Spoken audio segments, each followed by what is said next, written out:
Welcome back, this is Kermit the Streamer. I'm gonna go ahead and try to get 3 matches in with this deck. Hopefully they don't all end up being losses. We're not really looking to do anything but just gem up for the next time we do a Premier Draft. The Premier Draft format might be shifting, and if it is... No, it should stay Outlaws at Thunder Junction for a minute, so... it'll probably take us a week to get there, though. I'm not dropping any more money in right now. Pretty easy. This is one of the reasons I like... I mean, this theoretically would have been a forest if I didn't keep it, but I have so many times where I draw like 2 lands and I only have 1 color that I really like having a card like Mirage Mesa, because first turn is when you want one of these come into play lands, because this block, I think, although there are good 1-drops, your game is not over if you the board on turn 1. I really think they put a lot more emphasis on the 2s for this set. I'm glad for it too, because when there's a ridiculous density of 1-drops, it really makes the format too fast. I like long games.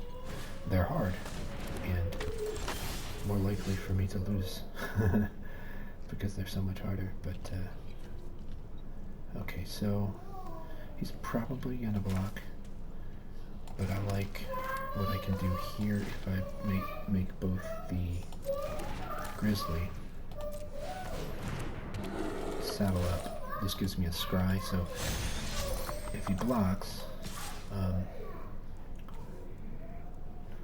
then I'm getting a slightly better next card. I don't think Steer Clear is the thing here, although it does do 4 damage since I've got 2 mounts in play. That makes it a little bit better. Now if he commits a crime, he gets to go and search for one card. That's going to be worthwhile for him.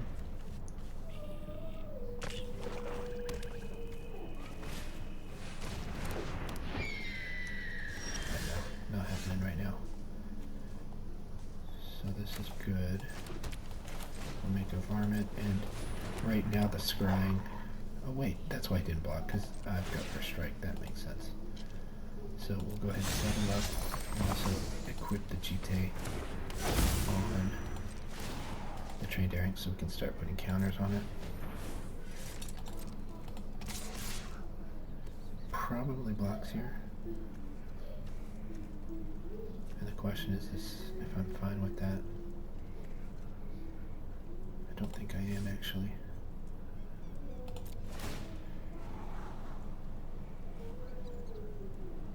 I don't need the defense here, and man, the card draw though, just that potential. It buys me out of a game that I start to lose. So, okay, so what happens if I remove a charge counter? Something can't block, I can put a +1/+1 counter or untap a land, and I can do that at instant speed. So the nice thing here is if he does go for a play where he's going to sacrifice his Stinger, I will be able to use a counter to steer clear it. That seems like a good plan. But he is not doing much. Still not my game. You know, I'm ahead on board, but I'm not necessarily winning this game yet. Especially because right here, this is going to be the tricky time. He's got all this mana open, which means that there could be some sort of trick happening. I'm attacking with the varmint here because I want to go ahead and entice him to block with the Stinger. It's just going to get steer cleared. Final Showdown, not what we want right now. Right. We really want to be able to cast it for that 7 mana. Or is it 8? I guess it's 8 to have something survive. So we'll do 4 damage to this thing. If he has a trick, we're really sad, but it depends on what that trick is. We're still going to try to trade him. Alright, so we did Unfortunate Accident. What does that do then? It just kills my Eric's. Alright. It does that. So we're losing 2 things on this board. No, this one won't go because this is going to die first. So I'm not disappointed here.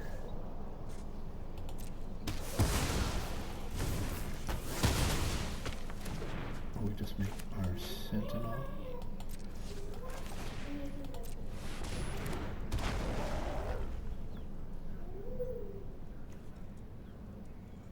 Man, that puts a counter on that creature.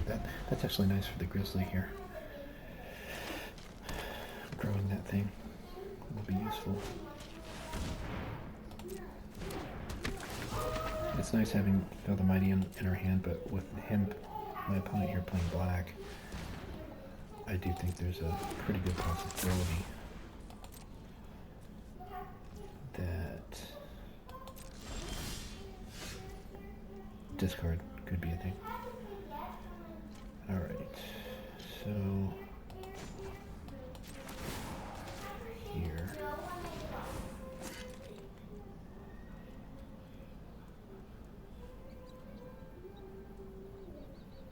Yeah, he can block 5 Voracious Varmint with either creature here, and I'm okay. I'm also okay burning the token to give me +1/+1.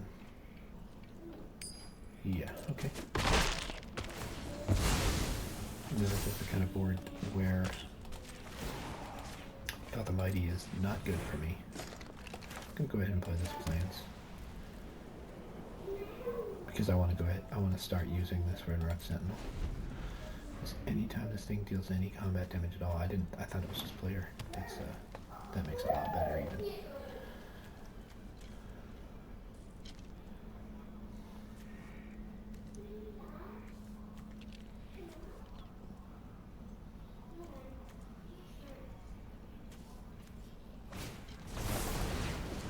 What are we doing?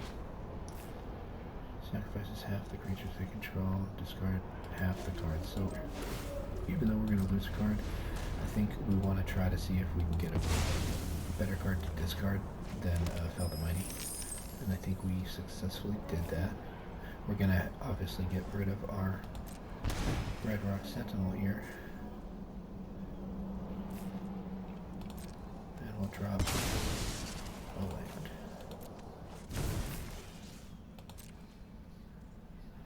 Our opponent's done good here. So I'll be using the GT counters to keep this servant from blocking. Oh, he committed a crime, so he's going to get to fetch up a card. Hopefully it's a big, scary, large thing, because I can just use Fell the Mighty on his Raven of Fell Omens if it's a big, scary thing.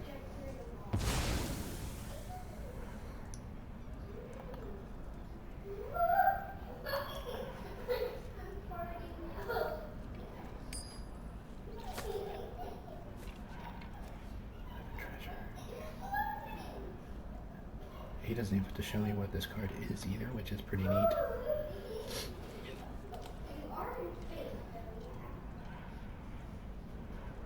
So, like, the thing I don't want it to be is something that comes into play and makes me discard a card. I don't know the set well enough to know if there is a creature that does that. There might be something that makes me discard and creates a mercenary. I'd be kind of fine with that, though. So if I draw a land, I'm probably going to want to keep it.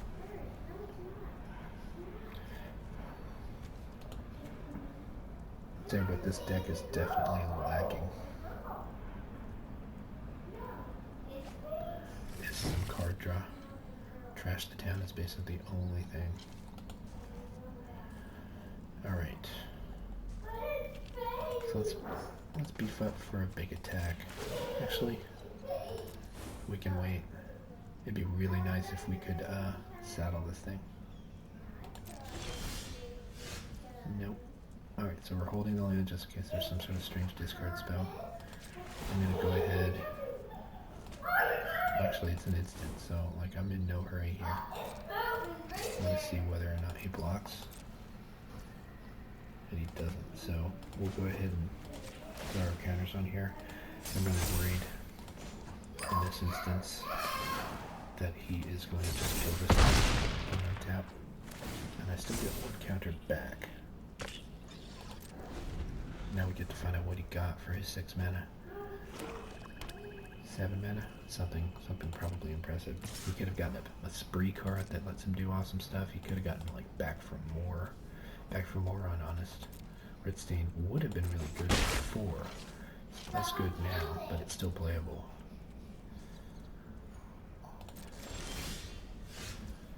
He's got 6 lands. I've got 4 in play. So I'll go ahead and do this. Then we'll get us something else. What I'm expecting here is an ambush gigapede on my Grizzly.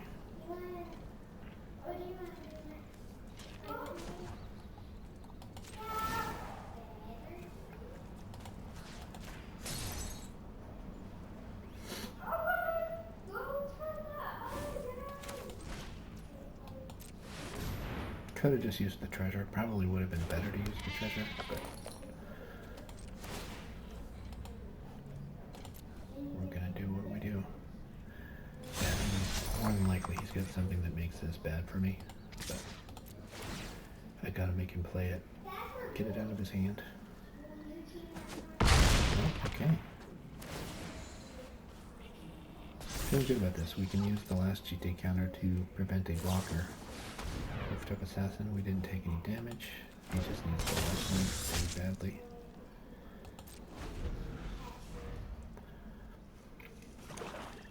Depending on what happens next, this could be game over. I would like to draw a cheap creature so I can just saddle up everybody and come in. What's that? Primal Might. Okay, yeah, that's a good card. If he puts it on the Assassin, he gains a ton of life. Why did he give up there? He was just fine. He must have picked the wrong target. Maybe he did the Raven. Because if he did do it that way, I think I still have lethal on board. Alright, so that's one match. We got that one pretty easily. No major mistakes on either side unless I read that last move incorrectly.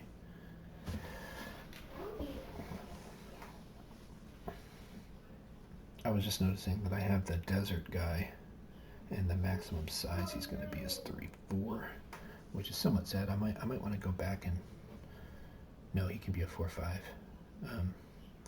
I might want to go back in and put those off-color deserts in, just to make him better. It's also an argument for Silver Deputy being better than the Sterling Hound.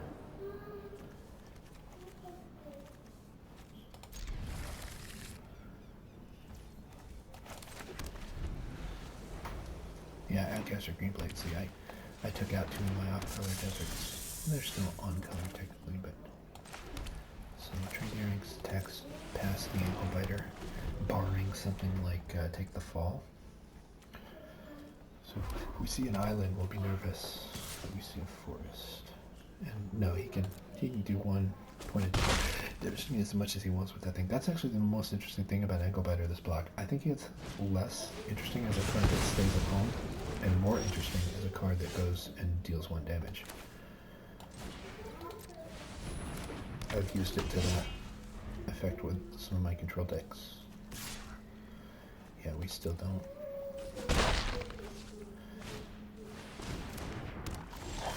Alright.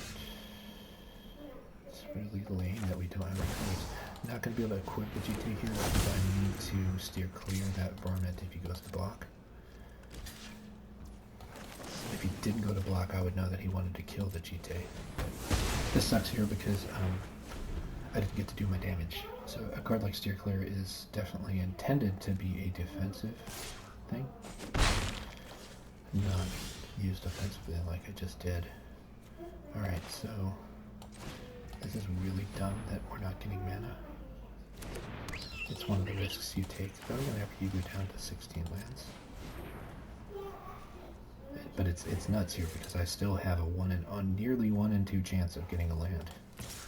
So like, statistics tells me that by now I should have gotten 1 more. But probability tells you it doesn't matter. because there's always, no matter how high it gets, there's still always that percent chance that you just don't have a land for 10 cards.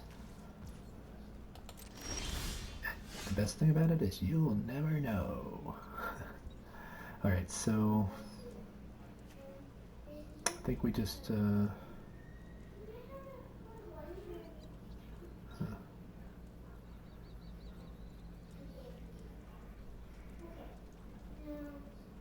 think we just make our archway. Oh, I forgot about archway. So Outcaster Greenblade still gets pretty respectable in size. So I can. Oh, this is good. This is real good, actually. We can untap archway and go ahead and make the Streaming Hound, so this turn wasn't a complete loss. I mean, putting down the Aired Archway is good. Just this Alchemist is useless. We need to get closer to a forest, so that's my reasoning there. The versatility that GT gives you is really nice. You've got a lot of good potential options in a card like this whenever you play it. Little minor nudges to affecting the board. We gladly block this Courser, I think. And I think we do with the Hound.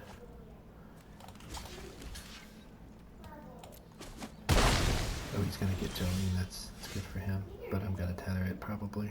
So pretty easy that we just go Bighorn here.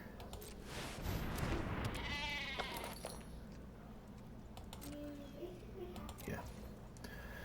The Armored Armadillo can block any small thing. We can let the Ankle Biter through if needs be. She only makes her tokens when you attack with a 4-power creature. Yeah,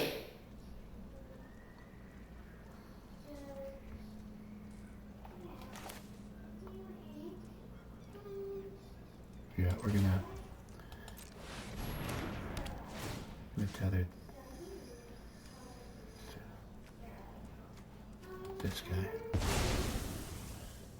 Then we're gonna GT the Bighorn, and we're gonna saddle it up.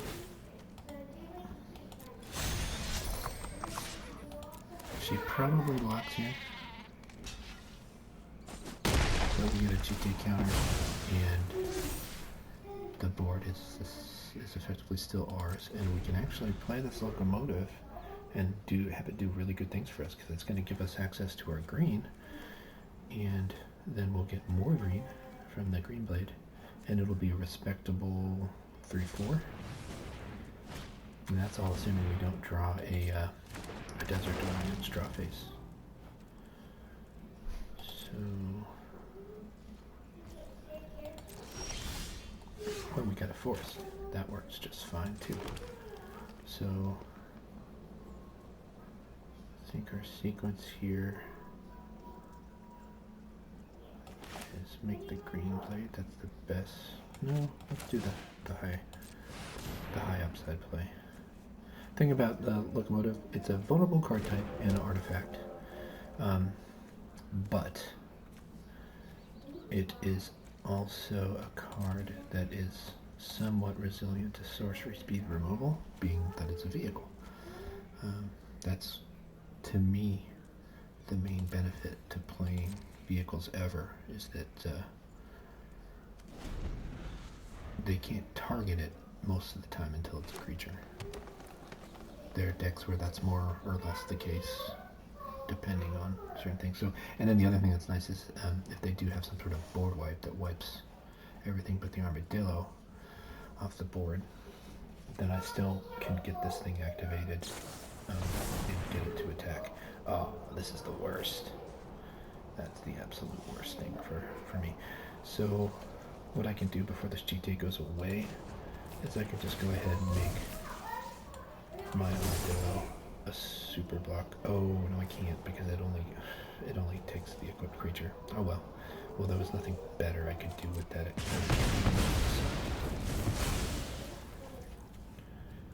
So he's got an attack here, but he doesn't really, because I can. That's the other thing, is that Cards like this are almost like a secret reach card. Like, he definitely should not have made this attack, because he loses a card, gains nothing.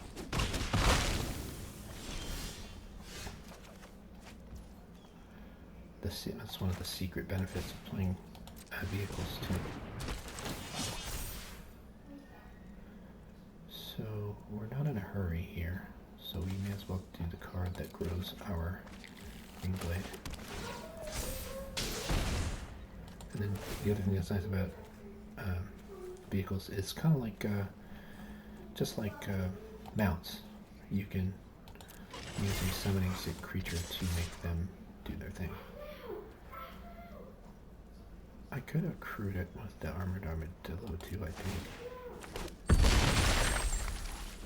But there was no compelling reason to do so. So we'll go ahead and make the sentinel here. Because we can start improving our draw state. I really like Sentinel. It's done good things for me everywhere I've played it, so. About the only time it doesn't do a good thing for you is when it opens up a highly advantageous explosive derailment. So you do have to watch out for that. Letting the opponent 2-for-1 with that is somewhat devastating. But not every deck runs mountains, and not every deck has explosive derailment. Alright, looks like we might be able to go 4 games. These are happening pretty quickly, so.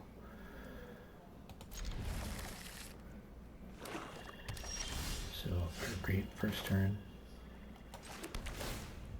I like the way this plays out. We'll drop the earrings first. We always want to drop that earrings on second turn. It'll either snake out some removal, or it will get the scry. Prairie Dog to me seems like a game, like a late game thing that we put down when the game starts to slow down. It's nice having Trash the Town in hand though, because that's going to allow us to do some stuff with the Prairie Dog that we would not normally get to do. Perfect, you did your job. You got rid of some early removal. And I think I play the Prairie Dog next. Ooh. Yeah, we play the Prairie Dog. No. We'll play the Hound. I can't really go into why I just decided to do the Hound there, other than I think it's too early to stick that Archway into play.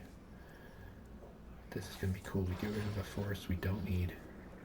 Frontier Seeker's probably going to get us either a Plains or a Brattled Bighorn. Although we have other mounts too. It's too bad I didn't get a late Beaver. But I do have the Grizzly in there, I think. Grizzly and 2 Brattled Bighorns are my 2 mounts that I've got. So what do we do here? Let's go ahead and attack first. Let's test him. We might be able to trash the town to get some extra cards. I don't think we should do that here, like if he doesn't do anything. Too much open mana. Too much possibility to get blown out. And we really need to play Trash the Town on a card like Prairie Dog. So, we can make 2 things this turn. I'm a little wary. It looks like I could be playing into a Wrath of some kind. Like a -2/-2 effect. We didn't get a mount here too that's somewhat bad. But I still think we need to play our cards. We have the Red Rat Sentinel to rebuild us if we do get blown out by a Wrath. And we should have plenty of time to make use of it as well. So this is great for us right here. I'm pretty sure we're looking to try and cast Trash the Town. Fake Your Own Death, though, is the card that makes that not a great thing. So we'll go ahead and just do a check with Frontier Seeker and Surrounding Hound. Those are 2 creatures that we're fine with losing if we lose them. Then, next plan, second main, is to make a Red Rat Sentinel and bounce our Creosote Heath.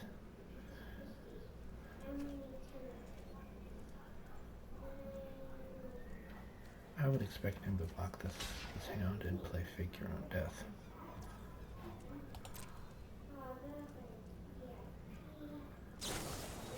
Yep.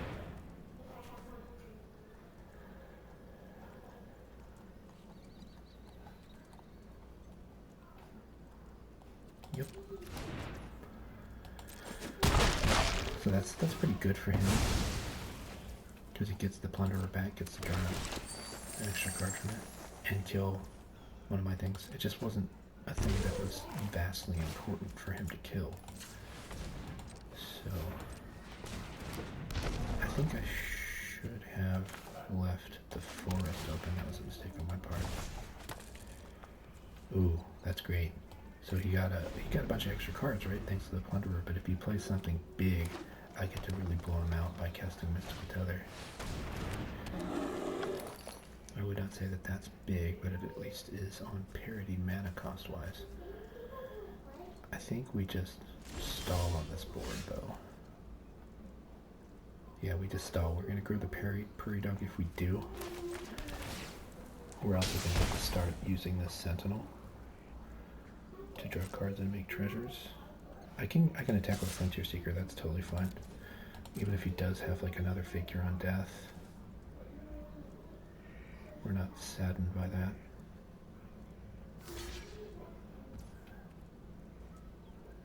We can actually cast Mystical Tether as an option too.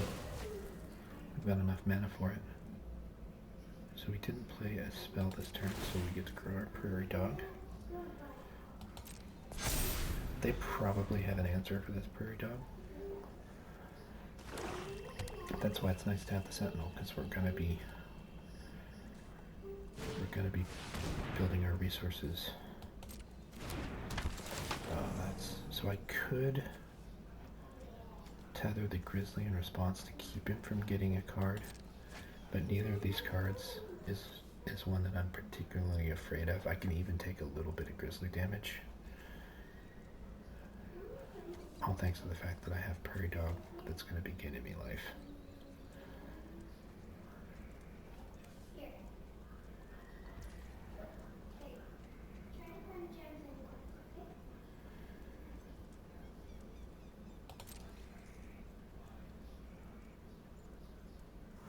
What if I should have just blocked with the Sentinel if he comes in? I don't think I will.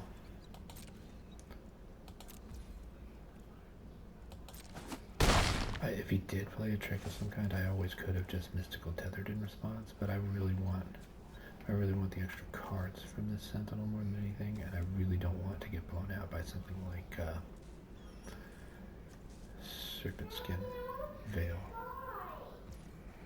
And that would have been the thing that would have just absolutely crushed me. And if I know my green players, they're playing their Snakeskin Veils. Actually surprised I didn't get one. I don't even know if I saw one, now that I think about it. Alright, we're fine with that. Boy, that would have been nice to actually cast to snake out any removal. So we cast a spell, we don't get to grow our Prairie Dog here. But if we trash the town on the Prairie Dog, it becomes a 5/5. There are lots of tricks that he could cast on the Outcaster that would still keep me from being able to do that successfully and win. So I think we just pass. This feels very much like we're ahead on board and can stay that way. We've got Mystical Tether at instant speed, we've got Steer Clear at instant speed, and we've even got Trash the Town that can be used defensively if it needs to be. We're also going to get to draw 2 cards every turn reliably because we don't need more than 6 mana on the table, which is what we've effectively got thanks to Archway. Wonder Surprise, he's getting Vault Plunderer again. I can't stop him, so he can do that. So he's digging for something good in his deck. Maybe he's just digging for anything. He just wants to get ahead on board. He knows that I'm drawing 2 cards a turn. He needs to find some way to do so himself, and that's what that does. He can afford to. He's lost 3 life from this guy. And he can afford to do that if it gets him the right resources.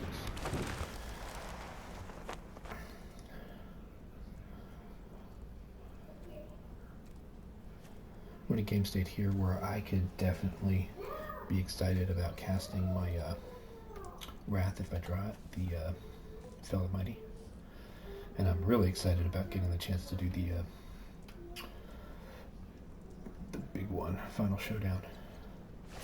I would have to kind of just hide behind my board for a minute to make it really beneficial.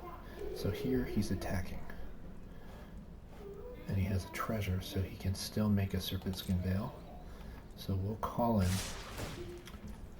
by, let's steer clear here. That means he has no trick. So we'll just make the safe block. We don't really need to kill the Outcaster. It doesn't really do anything other than sit on the board. It's not even for power. So we just block. We'll go ahead and run our Sentinel. We're going to do a forest this time because we need to have lots of white pips for if we do draw Final Showdown.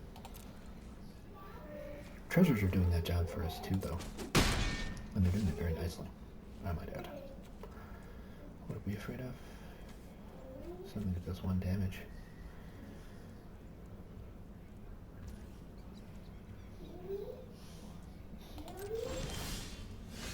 Not bad. So this is the state. This is the type of board right here. I'm excited about getting to attack with the Prairie Dog.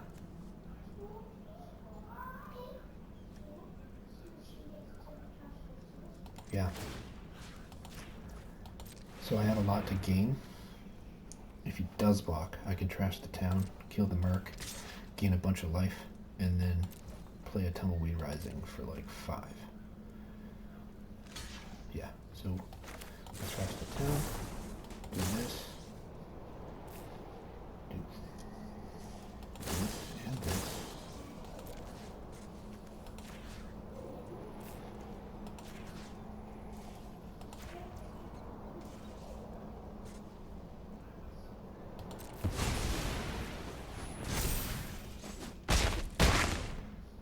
We don't get to grow it this time, but we get to draw 2 cards. So it's hard to imagine a board state that he can generate next turn that makes me lose the lead that I have. I didn't get to actually cast the Tumbleweed Rising because I didn't do all the math. It was I was 1 mana away from being able to do that, but I still have a 5/5 on board, so I can still do the Rising later. Yeah, this is not the kind of stuff he wants to be doing. He must have drawn that Mourner Surprise, because if he didn't, it would have been better to block with the Plunderer. Oh, he didn't have it. I think he had sent it on the attack, hadn't he? Maybe. I don't remember.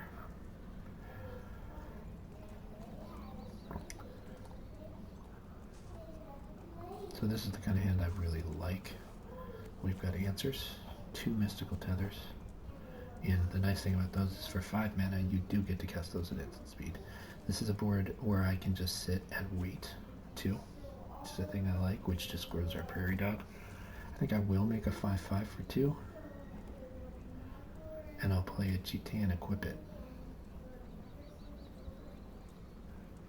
Let's do the math.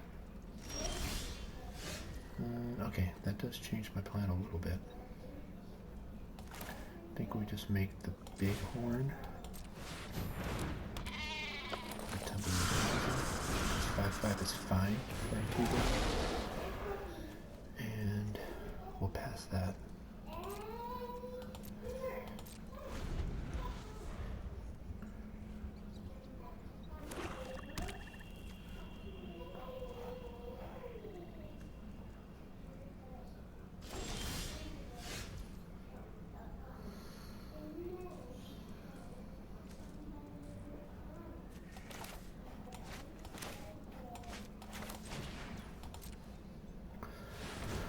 Alright, we just settle up the big horn.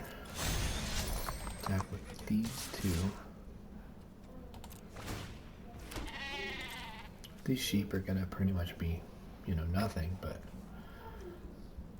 they do broaden our board and give us a little bit of resiliency to attacks.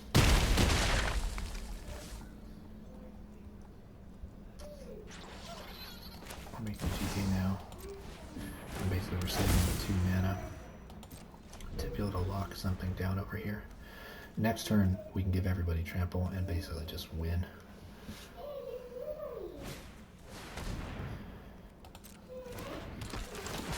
Yeah, we'll remove key blockers. We'll give everybody trample. We'll remove like this guy and this guy. And then even some sort of trick, I believe, won't make us lose. So block a tough blocker, or remove a tough blocker.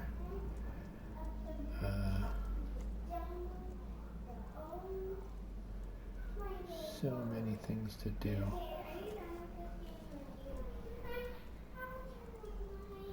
Yeah, we'll check here. Get rid of the grizzly.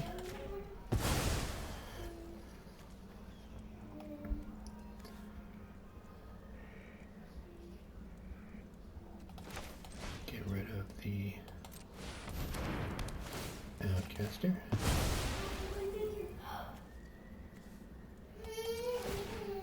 Saddle. Saddle.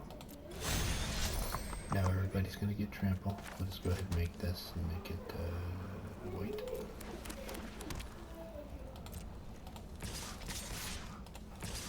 Now what we're afraid of here is a card that removes like an exile effect.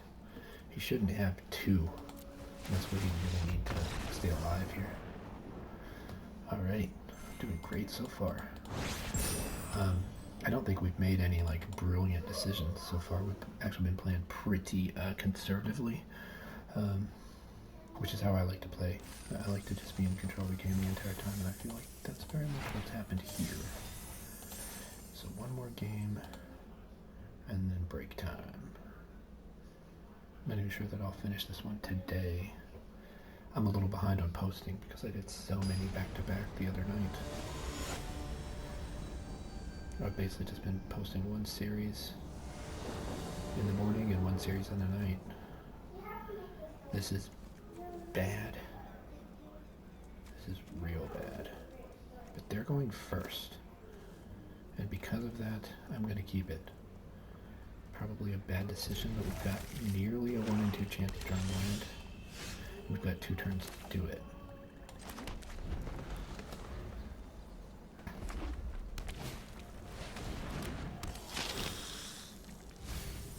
Ouch.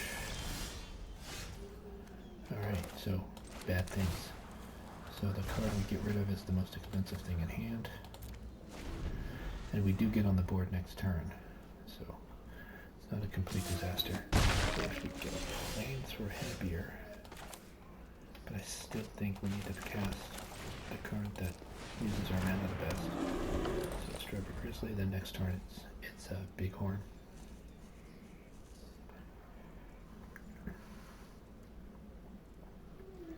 Actually, maybe we can double spell next turn. I'm fine with blocking this dude.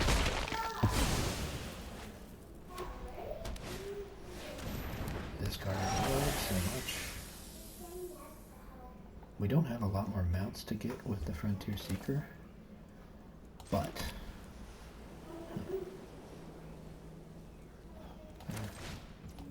we can, in this case, Bitcoin's so good. We can still block the Apothecary, and I think we probably do want to.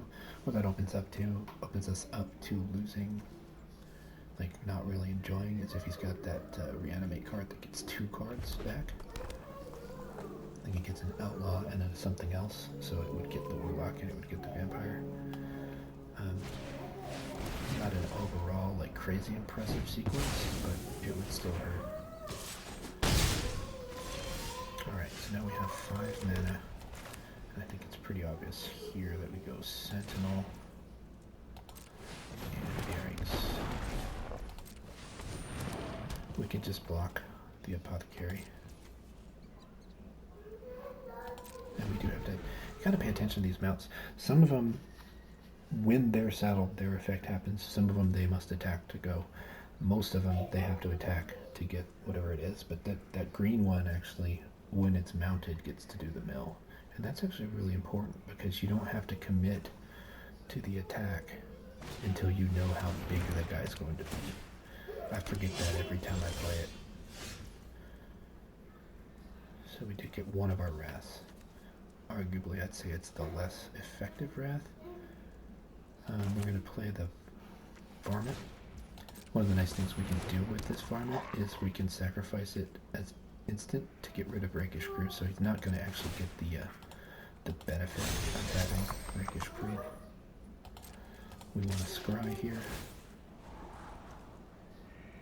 and we do need one more forest for that, so keep it. And we're gonna get to it. We're gonna get to play it too. We're not actually gonna go up technically in number of lands by doing it, but we are gonna.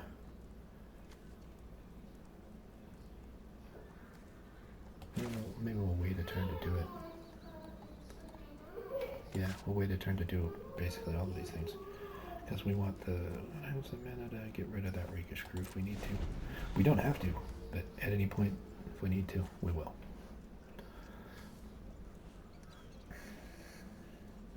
We probably opened ourselves up to a rattleback attack here.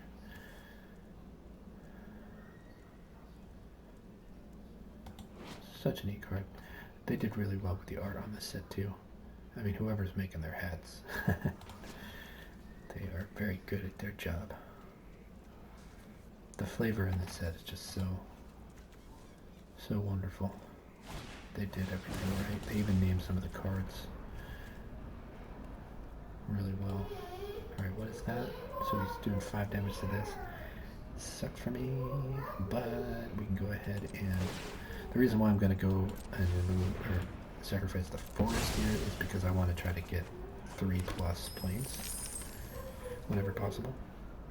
That's what opens up the ability to really play that bigger wrath well.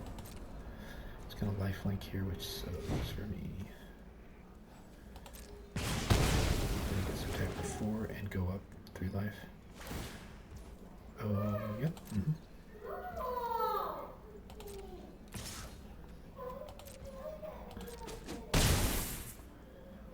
Notice Feldamighty is not great here.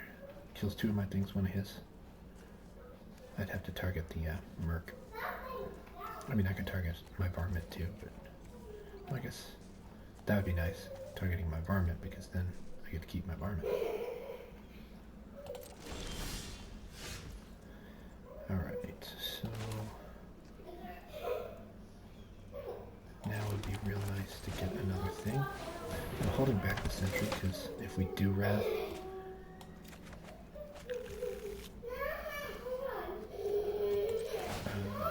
that'll be a good card to play post-wrath.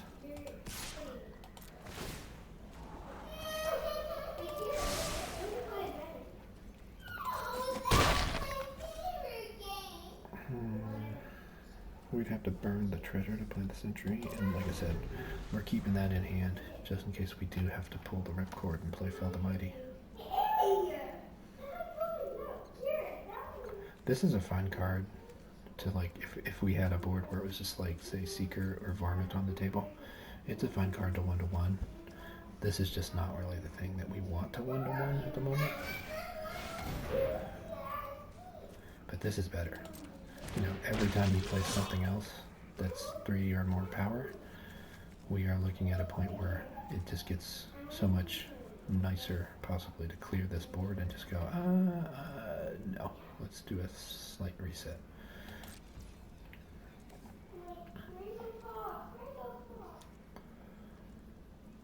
That does stop our attacks though. So...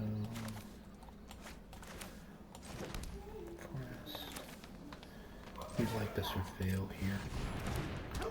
We also need to have some defensives mounted. We don't really care about getting Creosote Heath right now. And Sterling Keykeeper, at least on this board, is pretty impactful. Nice thing too is it's one of the creatures that will survive this Wrath, so it makes us look really good further down. This is still a standoff, this board.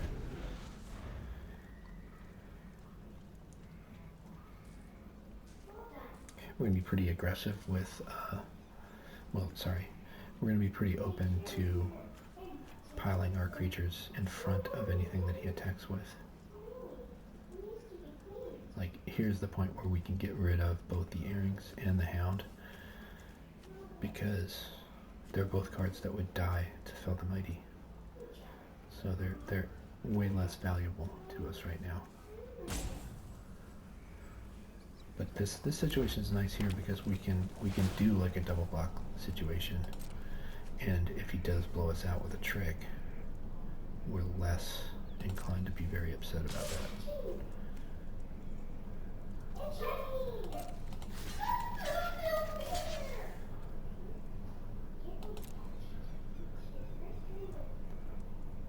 So like Figure of Death here.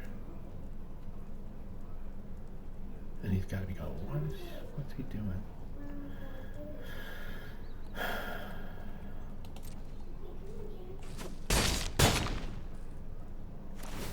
Should have let him have that life.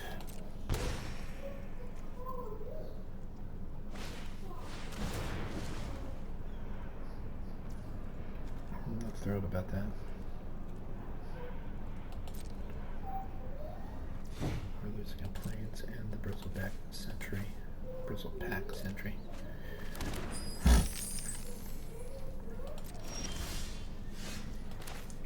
Our life total is looking pretty scarily low too.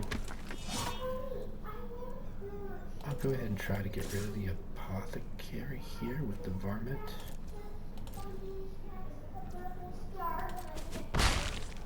The damage doesn't really matter for us either, which sucks. So this is nice here. If you played something big and scary, we probably will go ahead and do Fell the Mighty. I would hate to have this discarded at this point though. That would be really sad. I just don't see people running more than 2 maximum Heartless Pillages. Wonder what he needs the treasures for. He has 3 colors. He's probably got some sort of ridiculous legend. Like Bertram, Greywater. Be a really good one for this deck. Alright, so we're coming in for the attack. We'll block with the Frontier Seeker. Unless we can't.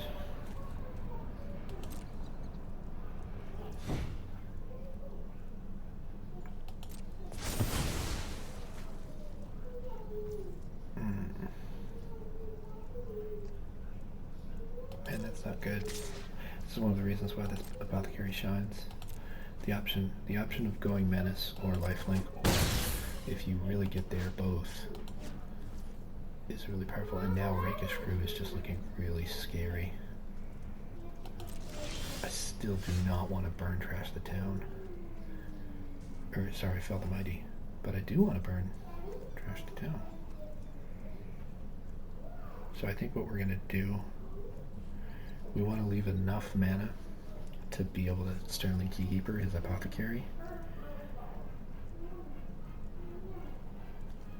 So we gotta pay 3, 4. And then we still have enough mana. Okay. Oh, this is nice too, because we still have the Varmint on defense if we need it. So this and this.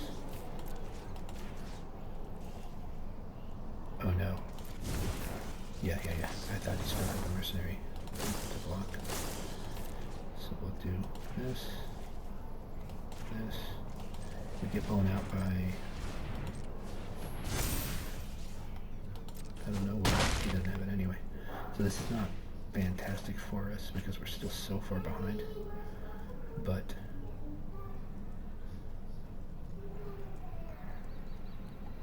we at least stay alive, I think. We really want to be able to cast this Spinewoods Paladin because it puts us into a safe range. We don't like how high their life total is. versus how low Earth is. Oh, that's terrible. So you gotta tap this down.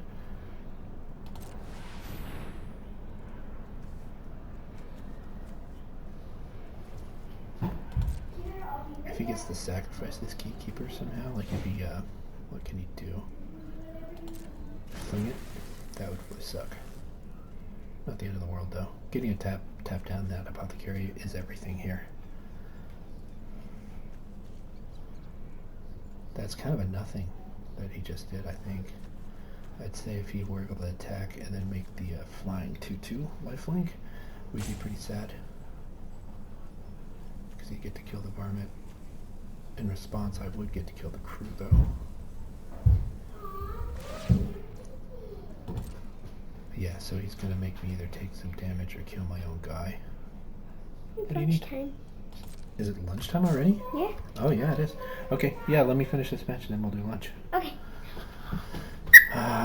So here's the thing, if I kill it, I take a point of damage and I kill my own thing. But I think I do have to kill it. Michael, it's lunchtime. I could also, alternatively, I could sacrifice the varmint. No. And get rid of the crew, the thing that I want to do anyway. So I think the Keykeeper is actually more valuable to me than the varmint. So I think that is actually what we do.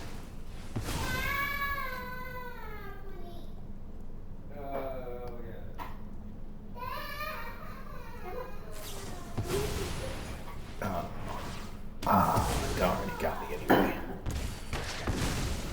Well.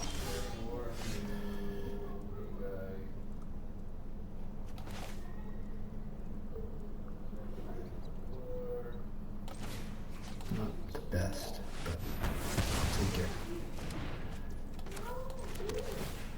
So what I'm setting up here is I'll be able to, if I draw a land, no, I've got the archway. I'll be able to hardcast the Paladin and make the Tumbleweed Rising. So we'll have 2/5, 1/5/4 with trample and 1/5/5. And that just is an infinitely better board than what he has right now. Although, ooh, that sucks. Desecrator. Well, I probably would have liked the Rattleback. Apothecary. But yeah, we'll hardcast this, draw up some life, give us a little bit of cushion, and then just solidify having the biggest blind right now.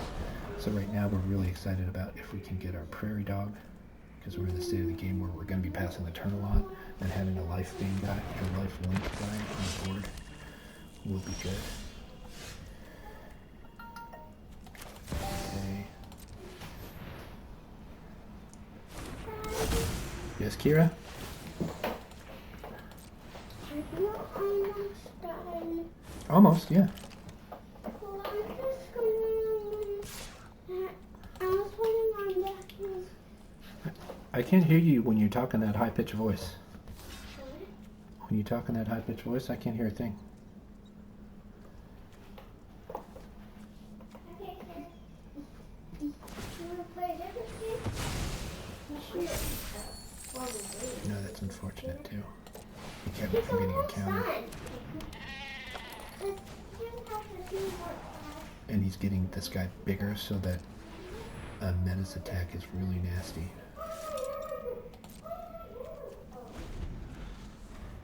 This is the thing where a Boneyard Desecrator shines. The fact that he's got menace. Anytime he can kill one of my things, he basically gets a free attack.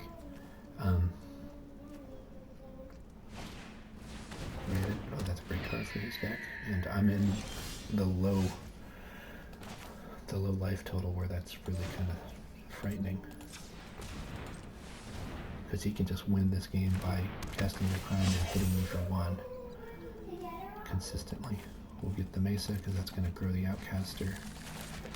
Make it white. So, have to be really careful here because of menace.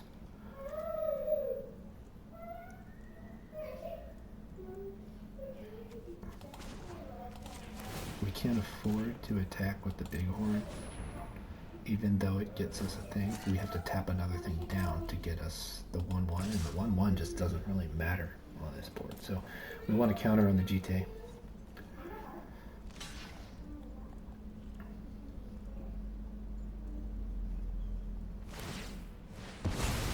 Oh, I didn't think think about that. That was really dumb.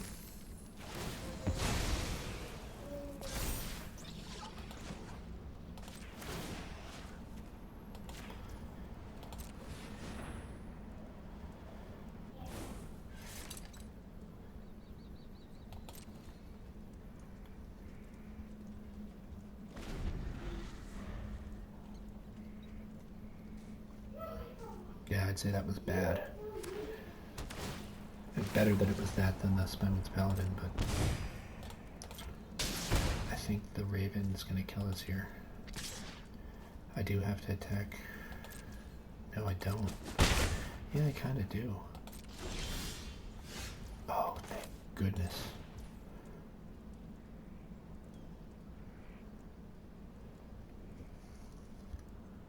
It's gotta be the Raven.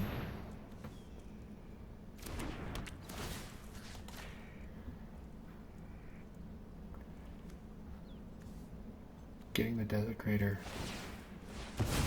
I wish I could get the Desecrator, but all he has to do is draw a desert and I'm dead next turn. So now I can't attack. At least not with a Paladin. Wait, yes I can. Target creature can't block.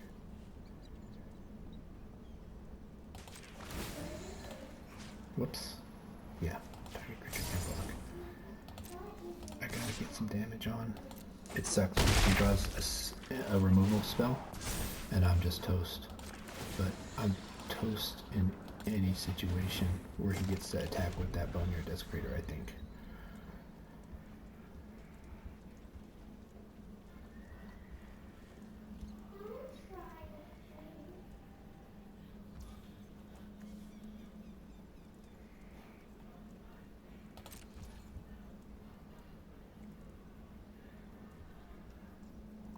Alright.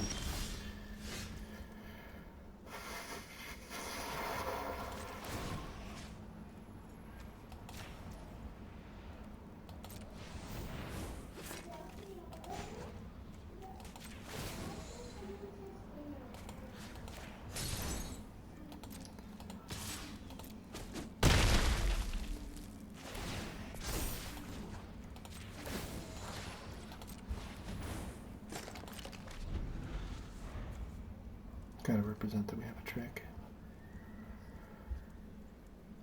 You know, a Serpent Skin Veil just shuts down any attempt to remove one of my guys here. We have lethal on the board too. If he doesn't play a creature, then we can use GTA attack with the team and just win. So if he's got a trick right now, he would need to use it. Great, we got buying negotiation to go for nothing. He should have played that, absolutely. He's got to check for a trick. But that does mean that he might have what he needs. No, he just gets to add to the board. So this shuts off any attacks from us, unfortunately. And ooh, he's got a trick. I'm doomed. Oh no, he's gonna sacrifice the charger. The interesting thing about that too is that now I do not have lethal, but what I can do is I can make it to where we trade. So I think I've got this thing now, barring something unexpected.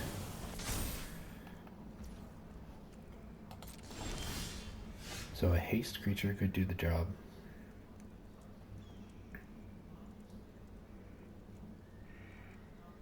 So I think the safest play, haste and menace could do the job, is to just attack with the vigilance guy. We don't even want to make a 1/1 here because a 1/1 could die to something like trample. So he knows we have a plan, so we'll go ahead and play it.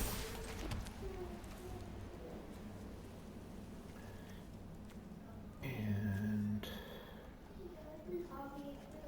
I'll go ahead and move the GTA to the trampler.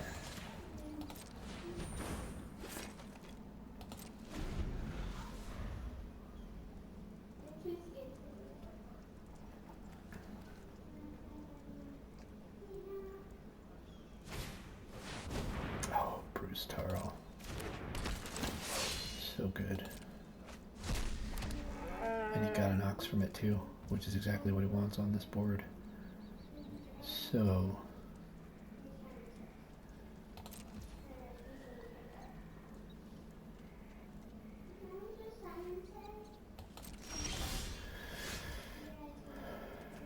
all right, I like this.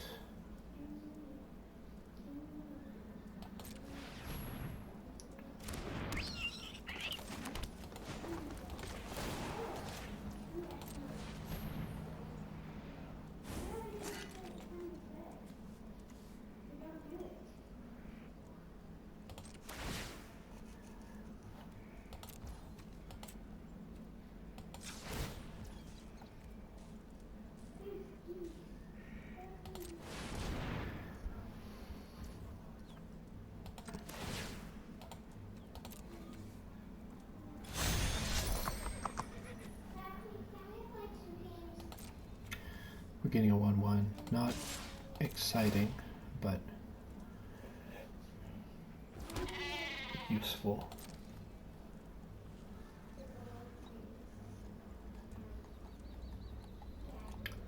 We've got +1/+1 counters that we can add to this thing. You know, the worst outcome we would have is if he was able to double block here, but we would get to trade. So I'm going to go ahead and stick 1 extra counter on this guy because of the vigilance. I think I'm leaving the G-tape on that guy too.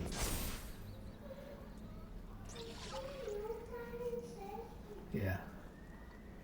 It doesn't cost me much to move it around, but I still think I leave it there. We don't want to see like an exile effect. That would really make us sad.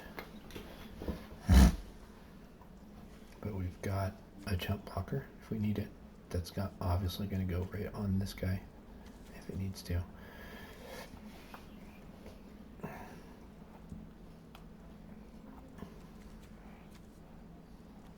Could argue that I should have attacked with the paladin too. I just didn't want to open myself to any surprises. We've got this on the next turn. You know, getting the surveil is nice, but he's not getting another turn if I can help it.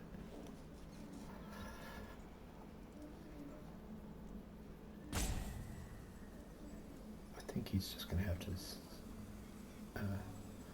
concede here, but he might have a way to hold on for a turn. I do think his attack needed to happen. Ooh, that's a good thing to get.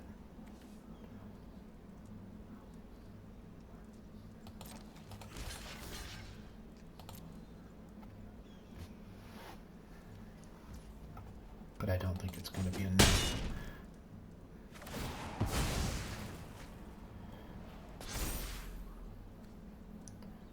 He can't do the activated ability, and it's nice to have a 5/5 trample, but it's not going to get to block this turn anyway. Oh wow. Huh. Well, yeah, we'll just you can't block.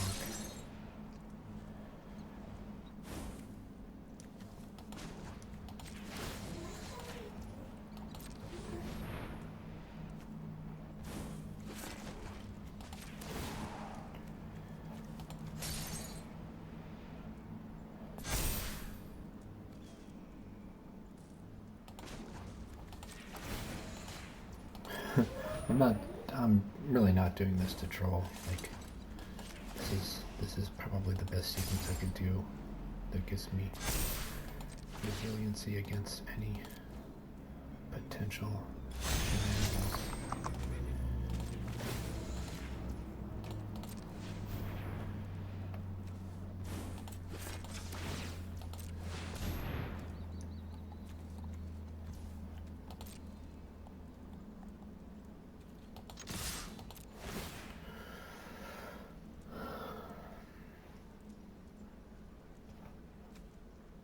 And then I've just got Final Showdown for indestructibility on anything he might try to kill.